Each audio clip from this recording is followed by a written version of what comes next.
पिछले दिनों भारत सरकार की केंद्रीय कैबिनेट ने यूपीएस यानी यूनिफाइड पेंशन स्कीम को मंजूरी दे दी है।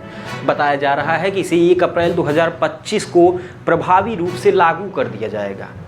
अभी आपको बता दें कि इसे केंद्रीय कैबिनेट ने मंजूरी दी है, लेकिन अभी इसे संसद से पास होना होगा। जब संसद का सत्र बैठेगा तो इसे संसद के पटल पर रखा जाएगा। इस पे गंभीर चर्चा होने के बाद अगर ये दोनों सदनों से पारित हो जाएगा तभी 1 अप्रैल 2025 को यूनिफाइड पेंशन स्कीम लागू कर सकेंगे। नमस्कार दोस्तों, आप देखना शुरू कर चुके हैं SVSC द एजुकेशन का खास programme in the news focus. इसमें हम महत्वपूर्ण खबरों को विस्तृत रूप से समझते हैं आसान भाषा में। यदि आप चैनल पर पहली बार हैं तो चैनल सब्सक्राइब जरूर कर लीजिए ताकि आप हर प्रोग्राम से जुड़ सकें। मैं उम्मीद करता हूं आपने चैनल सब्सक्राइब कर लिया होगा। बात आगे की करते हैं। क्या है यूपीएस यूनिफाइड पेंशन स्कीम? इसके लिए हमें थोड़ा पीछे चलना होगा। साल 2004 अटल बिहारी वाजपेयी की सरकार, जनवरी का महीना था। सरकार ने एक नई पेंशन स्कीम लागू कर दी।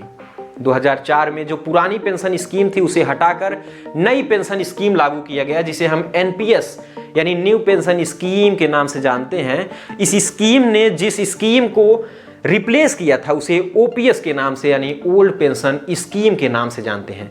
यूपीएस को समझने के लिए हमें सबसे पहले ओपीएस यानी पुरानी पेंशन व्यवस्था को समझना पड़ेगा।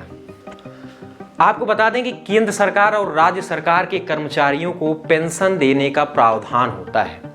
ओल्ड पेंशन स्कीम में कर्मचारी के सेवानिवृत्ति के समय जो उसकी सैलरी हुआ करती थी उस सैलरी का 50% हिस्सा पेंशन के रूप में दिया जाता था। मान लेते हैं कि सेवानिवृत्ति के महीने में उसकी सैलरी 10,000 रुपये है, तो पेंशन के रूप में उसका 50% यानी 5,000 रुपये उसे पेंशन के रूप में दिया जाएगा।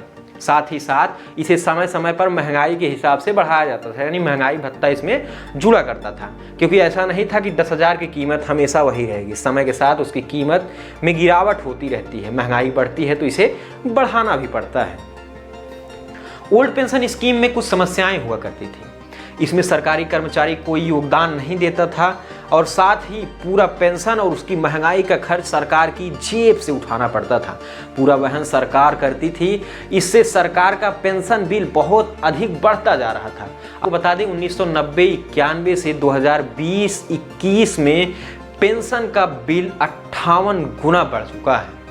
आपको बता दें 1990-91 से 2020-21 के बीच 58 गुना पेंशन की बढ़ोतरी हो चुकी है। 1990-91 में पेंशन का खर्च 3,272 करोड़ हुआ करता था, लेकिन 2020-21 में ये 1,90,886 करोड़ रुपए बढ़कर चला जा चुका है।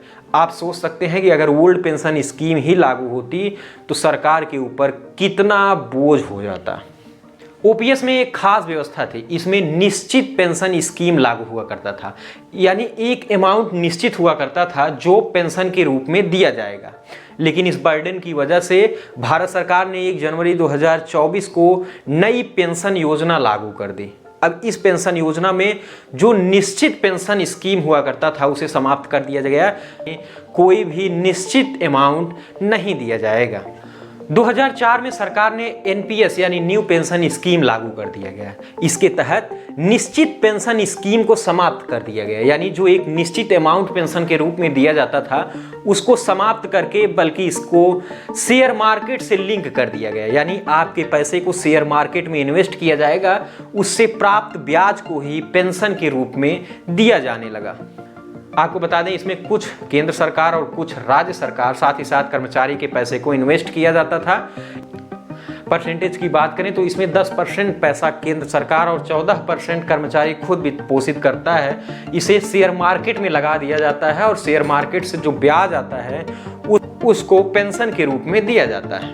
तो ओपीएस यानी ओल्ड पेंशन स्कीम और एनपीएस यानी न्यू पेंशन स्कीम की कुछ अच्छी बातों को मिलाकर सरकार यूनिफाइड पेंशन स्कीम यानी एकीकृत पेंशन योजना लागू करने जा रही है, जो बताया जा रहा है कि 1 अप्रैल 2025 से लागू हो जाएगा। अब क्या है यूपीएस? हमने पुराना पेंशन योजना समझ लिया तो यूपीएस समझ सकते हैं। यूपीएस के अंतर्गत निश्चित पेंशन स्कीम लागू की जाएगी, यानी जो ओल्ड पेंशन स्कीम में व्यवस्था थी, एक निश्चित अमाउंट दिया जाता था, वो स्कीम इस यूपीएस वाले स्कीम में लागू किया जाएगा। यानी इसमें सरकार एक निश्चित अमाउंट देगी जो एक फार्मूले के माध्यम से निकाला जाएगा। वो फार्मूला यदि हम समझें कि यदि कोई कर्मचारी 25 साल की सर्विस कर चुका हो तो उसके आखिरी 12 महीने की औसत सैलरी का 50% हिस्सा उसको पेंशन के रूप में दिया जाएगा। इसमें महंगाई भत्ते भी जुड़ते रहेंगे।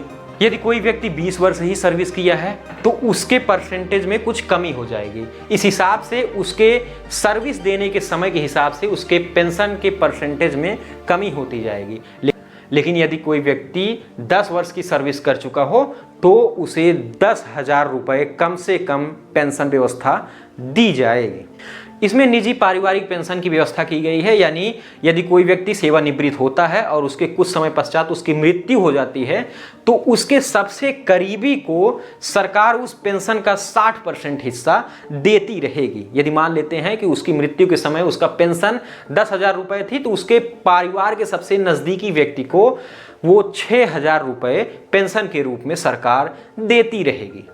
इसमें सरकार महंगाई को भी एडजस्ट करेगा। सरकार ने एक और व्यवस्था की है, एक मुश्त पेंशन, यानी रिटायर होने के बाद एक मुश्त पेंशन भी दिया जाएगा। ये सरकार की यूपीएस स्कीम जो आने वाली है, जब संसद से पारित हो जाएगी तो इसे अप्रैल 2025 में लागू करने की बात कही गई है। इसमें अभी कुछ व्यवस्थाएं और बढ़ाई जाएंगी या घटाई जाएंगी, वो संसद में इस पर चर्चा होने के बाद तय होगा। जैसा भी होगा उसे आपको इसी चैनल पर बताया जाएगा। आपसे एक बार फिर निवेदन है, यदि आप चैनल पर पहली बार हैं तो चैनल सब्सक्राइब जरूर कर लें।